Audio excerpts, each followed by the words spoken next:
नमस्कार मैत्रिणींनो, स्वागत आहे तुमचं आपल्या यूट्यूब चॅनलमध्ये। आज आपण मस्त असं पिठलं बनवणार आहोत, अगदी गावरान पद्धतीने। टेस्टला एकदम छान लागतं। तुम्ही नक्कीच एक भाकरी सोडून 2 भाकरी खाणार, एवढं टेस्टला छान लागतं। तर चला आपण सुरुवात करूया।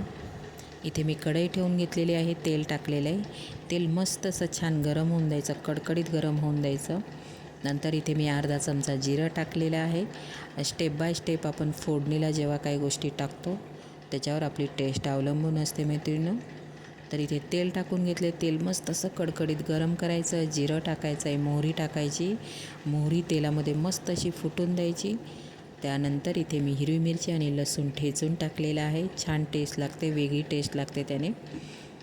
तर इथे आपण जिरं, मोहरी, हिरवी मिरची, लसूण छान तेलामध्ये परतून घ्यायचं आहे। त्यानंतर इथे कांदा घेतलेला आहे बारीक चिरून, फक्त 2 माणसांसाठी मी हे बनवत आहे। कांदा परतून घ्यायचा आहे। त्यानंतर आपण आता इथे मीठ टाकून घेणार आहोत। आपण थोडंसं हिरवी मिरची लसूण ठेचताना पण मीठ टाकलेलं, त्यामुळे थोडंसं कमी वापर करायचा आहे। तर मी मीठ थोडं टाकून घेतलेलं आहे। मिठाने आपला मसाला आपण कोणत्याही तेलामध्ये परतो, पटकन परतला जातो। तर इथे तुम्ही बघू शकता, मस्त अशी खमंग फोडणी आपल्याला तयार करायची पिठल्याची। तर एक साईडला मी चण्याचं पीठ मिक्स करून पाण्यामध्ये ठेवलेलं आहे। आता ही फोडणी एकदम अशी खमंग करायची। जेव्हा आपण चण्याचं पीठ होतो चर्र आवाज झाला पाहिजे, छान अशी फोडणी बसली पाहिजे आपल्या पिठल्याला। अर्धा चमचा हळद टाकून घेतलेली आहे। हळद तेलामध्ये व्यवस्थित मिक्स करून घ्यायची आहे। तर इथे मिक्स झालेली आहे, म्हणजे हळदीचा पण कच्चेपणा निघून जातो। हळद फोडणीमध्ये वापर करायचा। कढीपत्ता टाकून घ्यायचा आहे, मस्त अशी टेस्ट येते कढीपत्त्याने। खमंग अशी कोणी पाण्यात म्हणजे आता फोडणीत पाणी टाकतात आणि वरून चण्याचं पीठ टाकतात, पण हे वेगळ्या पद्धतीने तुम्ही करून बघा एकदा। व्हिडिओला लाईक, शेअर आणि सबस्क्राईब पण करायला विसरू नका मैत्रिणींना। आपल्या चॅनलवर कोण नवीन मैत्रिणी असतील तर इथे बघू शकता, मी चण्याचं पीठ पाण्यात मिक्स करून ठेवलेलं होतं, ते पण टाकून घेतलेलं आहे। आता आपल्या पिठाच्या गाठी झाल्या नाही पाहिजे, एकदम प्लेन असं आपलं पिठलं झालं पाहिजे।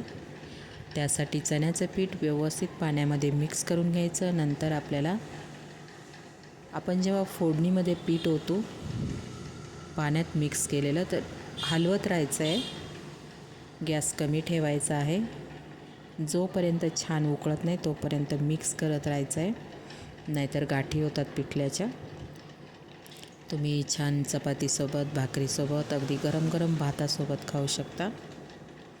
रेसिपी तुम्हाला आवडली तर नक्कीच व्हिडिओला लाईक, शेअर करायला विसरू नका मैत्रिणींनो। तर मी थोडंसं पाणी टाकून घेतलेलं आहे, जास्त घट्ट वाटलं कारण शिजायला पण पाहिजे। ते पीठ कच्चं असतं म्हणून आपल्याला शिजून घ्यायचं आहे। 3 ते 4 मिनटासाठी कमी गॅसवरती आपण छान शिजून घेणार आहोत। आणि शेवटी आपल्याला मस्त अशी बारीक चिरून कोथिंबीर टाकून घ्यायची आहे। पिठलं 4 ते 5 मिनटासाठी छान शिजून द्यायचं, म्हणजे ते आपण कच्चं पीठ वापरतो तर त्याचा पूर्ण कच्चेपणा जातो। तर थोडंसं मीठ मला कमी वाटलं म्हणून मीठ टाकून घेत आहे मी। तर तुम्हाला ही रेसिपी कशी वाटली कॉमेंट बॉक्समध्ये नक्की मला सांगा, आणि तुम्ही करून बघा। आपण नॉर्मली हिरवी मिरची कसं चिरून टाकतो, पण हिरवी मिरची आणि लसूण ठेचून एकदा तुम्ही नक्की असं पिठलं बनवून बघा, टेस्टला एकदम भन्नाट लागतं। आता आपण 4 ते 5 मिनटासाठी कमी गॅस ठेवून छान असं शिजून घेणार आहोत। तुम्ही बघू शकता मी किती मस्त असं मिक्स केलेलं आहे। जरा पण एकदम प्लेन झालेलं आहे, जरा पण गाठी नाही झालेल्या पिठाच्या।